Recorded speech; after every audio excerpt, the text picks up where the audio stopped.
I'm Nini Valerio from Oregon Trail Electric Co-op in Grant, Union, Baker, and Harney County. Welcome to Along Those Lines.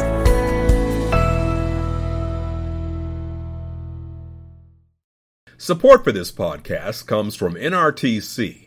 Founded in 1986, NRTC is member-owned and member-driven with a technology focus. NRTC provides solutions that help their more than 1,500 members deliver advanced technology solutions across rural America. Hi, everyone. This is a podcast about electric cooperatives, the work they do, and the challenges they face. I'm your host, Scott Hoffman. For Delta Montrose Electric Association, November 7, 2021 was the day that everything changed. Early that Sunday morning, the co-op was hit with a ransomware attack that quickly spread through their network and took over key systems like phone and email, customer information, and meter data management. After months of work to recreate and restore their network, build new cyber protections, and get back to a new normal, managers at the co-op decided that the lessons they learned from that attack were too valuable to keep to themselves. They're now sharing their story, and we have DMEA's Chief Information Officer, Bob Farmer, and IT Manager, Jay Suki, on the program to walk us through what happened and what they learned. Bob, Jay, welcome to the podcast. Really appreciate you coming on. Thank you. Thank you for having us. Yeah, thanks for having us. All right, Jay, let's start with you. Since you were there the day the attack happened, walk us through what happened on the morning of Sunday, November 7th, 2021. Sunday, November 7th, 2021. Definitely a day I won't forget anytime soon. But started with a text message from my boss about 5:13 in the morning, not to be exact, but saying that our dispatch folks couldn't log into their computers and that he was going to go into the office because he couldn't remote in. So with him not being able to remote in, I realized this might be actually kind of a problem. Something might have broke. So I decided I was going to head into work as well. And I remember telling my wife that morning that, probably just be an hour or two, I'll be home for church. So we got to work and realized that we couldn't log into any of our systems. Some of them would actually say, please contact your system administrator. And for any IT folks out there, when you are the system administrator and you can't log in, it's very frustrating and scary at the same time. And then as we started going through our computers, we realized that there was a text file in every one of our directories on every one of our servers and computers. And that text file was basically a ransom note from the criminal that all of our files have been encrypted and that we are a victim of ransomware. And long story short, I wasn't going to be home for church. Right. And the name of that file was readme.txt, yes, correct. Right? Yeah. Scary. Okay, so ransomware attack. Let's turn to Bob just real quick.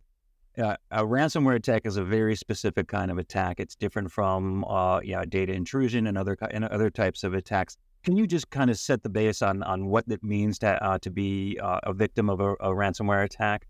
Yeah, certainly. So in a ransomware attack, essentially the attacker is trying to encrypt all your files. So they illegally gain access to your system, and they run some special software that criminals use for this activity, and they encrypt the files, making them essentially useless to you in that encrypted form. And they typically demand a ransom in exchange for the decryption key. Okay, so Jay, you're standing there in the office. You're starting to figure out that there's something serious has gone wrong. What happened next? Who were the first people you called? What were the sort of the first things that you did to sort of try and clean this up? The first call was to our chief technical officer to let him know that we couldn't log in, and we have what now we're calling an incident, a cyber incident. And from there, it just started to escalate to our CEO, and then our CEO started making phone calls to the board and realizing that this is a very serious incident. Talk about some of the things that you had in place. Did you have cyber insurance? Did you have a third-party vendor that sort of would help you get through that? Bob, can you give us a sense of what was in place and what you could sort of activate to help you through it? Yeah, absolutely. So we did have cyber insurance, thankfully, and it's something that I suggest that every co-op has. So if your co-op, you're listening to this and your co-op doesn't have cyber insurance, get it. It's super helpful. But we did not have a third party prior to the event. And from my perspective, if I were to go to a different co-op at some time in the future, that would be one of the first things I look into. And the way I think about it is IT people typically wear many hats in co-ops, especially smaller co-ops. It's hard to be expert at incident response. And having a third party that has that expertise will help you navigate situations like this. That's a great point. And so in terms of cyber insurance, give us a sense of how that works in the moment. You're calling them and saying, okay, we know we got an attack. How do they respond to you? What's the first thing they did, and how did they help you through it? One of the first things they do is they engage, they have a forensics team and they have a negotiations team. And that's one of the first things they do is they kind of start to take over the incident from those aspects and to help us out and be that resource, because we're spending our time trying to get our environment back up. So it was a huge help from that aspect. And so at some point, I assume you have to call the authorities. You got to call the FBI or Homeland Security. What point did that happen, and what was their response? That happened fairly quickly. Of course, we were tentative at first because you've seen enough of the movies. We were picturing FBI coming in full gear and take over the building, and everybody's out in the parking lot. But it was within the first 2 days. We reached out to them and to inform them what had happened, and they were a great resource as well. Okay. So and you mentioned that the insurance company, Bob, will help with negotiations. Can we talk a little bit about that? And as you're starting to get a picture of what's going on, who's talking to the ransomware, to the hacker, and what are they saying? So when we go and we present about this topic, one of the most frequently asked question is, did we pay the ransom? And I think it's important to talk about, but every co-op's going to have a different response to this. And you have to think about it. If you're in the shoes, be prepared to have this answer. If you're in a situation where your systems are down, your data's encrypted, and your backups have been deleted, are you going to pay that ransom? If you decide that that's the business decision you're going to make, the cyber insurance and their team, they do have skilled negotiators to help with that. In fact, the cyber actor, the cyber criminals, they're going to want you to not use a cyber negotiator because they think they can get more out of you by talking to your CEO. So the cyber insurance certainly has good resources for that. But kind of a word of warning is, even if you do choose to pay that ransom, statistically, there's a chance that it's not going to work and you're still not going to be able to recover. And so at what point did you go out to the members and let them know that this happened? What was their reaction, and how did you sort of brief up your customer service or member service representatives to field these questions? Because obviously they're going to be on the front line there. Yeah, and we had put out a initial press release officially about a week after the incident. Of course, we started handling member phone calls that very next Monday. And at that point in time, it was just initially, hey, we're having some system issues, because we weren't really fully aware ourselves of the scope of everything. So it took us about a week to actually formulate a response to our public and to our membership on what had happened and what they can expect. And what was sort of there? Was there sort of sympathy on their point? Were they angry? Did they express any sort of emotion one way or the other about the incident? Yes, and it depended on the members. There were some that, and maybe because they were a little bit closer to the situation as far as having something like that happening to themselves, but there were some that empathized with us. There were some that were frustrated. They were just trying to pay a bill or trying to do a simple task and they couldn't do it.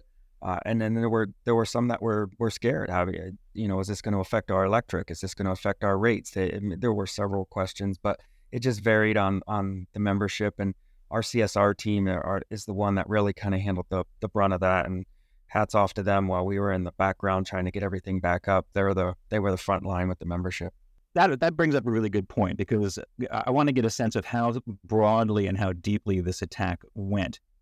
Did it affect your ability to provide electricity? Did it hit any of your operations side systems, or member or employee data compromised in any way? Yeah, so I think first I'll start off by saying that in this particular situation, our electric service and our internet service through our subsidiary were not affected operationally by this attack. The cyber criminals in this case targeted the business side. They knew specifically what would hurt us. I can also say that our data, member data, and our employee data was not compromised in this particular type of attack. Let's pause here for a word from our sponsor, and when we come back, we'll talk about DMEA's process of recovering from the ransomware attack. Along those lines is made possible by NRTC, who wants you to know that their products and services are developed to meet the needs of rural providers and their customers, and include smart grid and utility solutions, broadband engineering, infrastructure and managed network services, mobile solutions, video solutions, cybersecurity solutions, technical support, and revenue-generating services. To learn more, visit nrtc.coop. I'm Lori Rigo from Crawford Electric Cooperative in Bourbon, Missouri. You're listening to Along Those Lines. Welcome back. As that forensic investigation was going on, and as you were rebuilding your systems, were you able to figure out what the point of entry was, how they got in, and how they were able to sort of proliferate so quickly through your system? We did.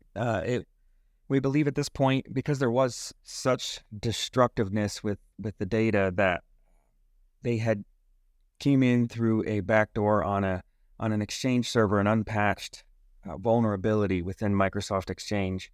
And from there, they were able to quickly escalate privileges and pivot from there.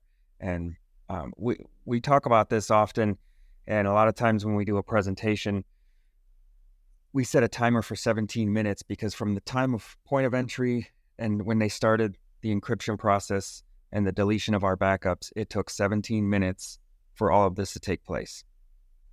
It was fast. Wow. And so what all was locked down? Was it mainly everything on the IT side, the in-house type stuff? Yeah, that business side, like Bob had mentioned, was crippled.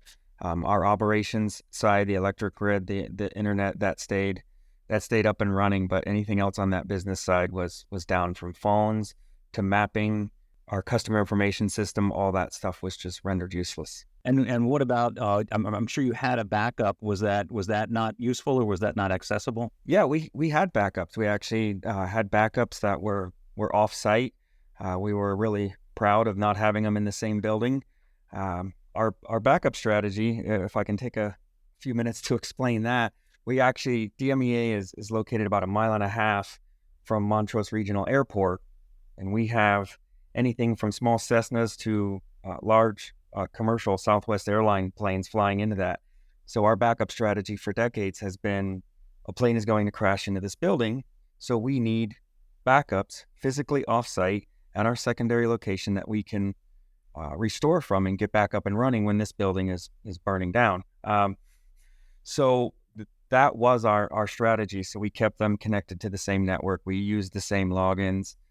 So for something that, for the ease of speed and convenience, is where we ended up taking the hit, and how they were so easily accessible to the cyber criminals that they were able to get to those. So unfortunately, our backups ended up being useless. They weren't there. Now that we're here at this point where you've lost your backups, your systems are locked, what is the first thing that you did? How did you start to rebuild the system? How long did it take? Who did you reach out to for help? Because the backups were deleted, luckily NISC is our vendor who manages all of our customer information systems and our subscriber information systems. And we were recently involved at the time in a project with them where they had taken a snapshot of our data. And luckily, after reaching out to them to see what information they might be able to provide and assistance, they had a copy of all of our data, like I said, up from a couple weeks ago prior to the attack. So they were instrumental in getting our business back up and running and being able to help our membership.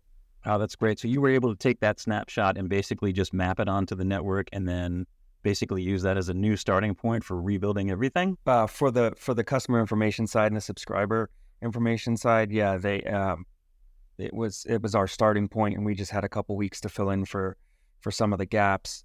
But then the rest of the infrastructure and the systems, we had another third party help us out with that. NISC was a big part of the information side of it. I think maybe to clarify on that one too, NISC, it wasn't just here's a snapshot, put it back on our network and in place. It was quite a bit more involved than that. NISC had to really think of solutions. We ended up going to their cloud system hosted where they could get that data back up because we were unable to kind of do that in-house at that point. So they spent a lot of time and effort, and I really like to point out they kind of went above and beyond in helping us recover. And there's some practices that they've changed because of various cybersecurity incidents. They'd like to tell us it wasn't just us, but we know it started with us. So we're very thankful for them for their help. That actually brings up a great point, because what I want to get a sense of what has changed at Delta Montrose since this event. If you sort of took that snapshot from above, before and after, how deep and how broad has this gotten into the culture and the policies and the procedures at the co-op? Yeah, that brings up a really good point about what happened or what changed at DMEA. And I like to think about typically what I hear from other folks who work at co-ops is there's this deep ingrained culture within our industry that this is all the way we've always done it. So if you want to have an immediate culture shift in your organization, have a cyber attack, because you kind of start from this new state and you have to put new processes in place. You have to redevelop certain policies. You have new systems and new ways of thinking. And you really kind of get to a point where you start to think of it as the new normal, because your co-op has changed. It will never be how it was before. And so kind of across the organization, there are things that have changed because documents had to be recreated or policies had to be rewritten, or in new training had to be conducted and stuff like that. Any staffing changes that you implemented as part of the recovery? Yeah, it's a great question. We actually, Bob, who's on here with us, he was actually hired in light of this to actually have a dedicated resource at the senior level for cyber focus, and then he really keeps us on track, and as it relates to that goal. And so, are you trying to do more training with your staff? Have you implemented things like multi-factor authentication? Are you doing something different? I assume now with your backups. What are some of the technical changes that you made? On the technical side, we did implement MFA. We did not have it prior to the attack. We do now. There are several technological changes that we have made, and like Bob had mentioned, they're all great things. DMEA is in such a better place now, but we literally did it overnight. And as the staff was learning, the IT staff was learning as well. So it was very much drinking from a fire hose mentality. But yes, we've kind of gone leaps and bounds on the tech side. I want to get into a little bit of sort of why you're doing this, and we've touched on it a little bit, but it is not typical for a company or a co-op or really anyone to want to go out and talk about an incident like this as deeply and as sort of authentically as you guys are willing to do. You've mentioned a couple of times that you've done presentations. How many times have you gone out and talked about this, and why do you do it? Yeah, I think it is a difficult subject to talk about. And yes, how many times have we done it? We've done it. I think I was counting this just a couple of days ago because this week's busy with talks. This is our fourth one that we've conducted this week. And I think I've personally done maybe 6 to 7. Jay's done a couple as well. Sometimes we do it together, and depending on the conference, and other times it might be one or the other of us. I think our reasoning for doing it has kind of grown over time. We've learned quite a bit about other co-ops and things that are happening in the industry. At first, it was just kind of that cooperative principle number 6, cooperation amongst co-ops, where we don't want this to happen to another cooperative. And I have to thank my CEO, Jack Johnston, for being supportive of this. Jack joined us in January. It would have been really easy for him to say, we're not going to do this anymore. We're going to move forward. This was something that happened in the past. But he believes in the cooperative principle number 6. He talks about it quite a bit. And that allows us to kind of the approval to go out and talk and help educate other co-ops. But I mentioned that as we've gone out and talked, we've learned a lot about it. And we've learned that there's still kind of the stigma about talking about cyber attacks. But there's really lots of really valuable lessons that can be learned from this by talking about it. I was at an event last night talking to a group of IT professionals, and they were sharing some of their stories about how one of the co-ops that they know said, oh yeah, we have our data backed up. And come to find out, the vendor they were using was backing up just a limited amount of their data, not all of their data. So they certainly could have had an event like this and not been prepared for that. And because we're talking about cyber, we're talking about these events, that co-op could be better prepared. That's great. What about you, Jay? The talks that you've done, are you sort of finding the same thing? You're not only educating, but you're getting educated as well? Absolutely. As we go around and do these, we realize that not everybody wants to even talk about cyber. They feel it's IT's job. It's somebody else's job. It's not something that I really have to focus on, in my day-to-day, and to just talk about it. It's kind of, I've heard other IT people, once we start to talk about our story, they'll come up to us afterwards and say, yeah, we actually had a cyber event, a year and a half ago, and we haven't talked about it at all. This is great that and then you can actually start to learn from their event and what were their successes and failures, to where you wouldn't even have gotten that before because they just didn't want to talk about it. So it's been eye-opening. That's great. All right, so before I let you guys go, if you could sort of boil your experience down to one or two pieces of key advice for co-ops that are worried after hearing this podcast that they might be vulnerable to the same stuff that you went through, what would you tell them? I would tell them that cybersecurity is everyone's job. When I joined the cooperative world about 6 years ago, one of the things that they just kind of drilled into you was safety. Whether it's office safety, whether it's, electrical safety when it comes to the linemen and operations crews. And it was that safety is everybody's job. But there was very little focus on cybersecurity. Hardly anything was talked about that this is my responsibility as well. It was kind of just this nebulous of there's a bunch of technology in the back room over there that keeps us protected. And that's the world's changing, and it's everyone's job, because a lot of times now hackers, they don't break in, they log in. So, whether it's a phishing attempt, it's going to hit the users. Those are some of the points of entries nowadays, and it would just be everybody. So whether it's training or, just getting behind the culture change as a whole, it's everybody's job. Well, I think to continue on with Jay's point a little bit here, that cybersecurity is everybody's job, but that also means that everybody can take ownership from that. And I think about the board members that we've presented to, and they have a role in this and having oversight. The CEOs, the general managers, they have a role in this. So I think everybody has a role there. But I would also continue with, don't go it alone. There's lots of resources available. Work with your statewide if you have that available.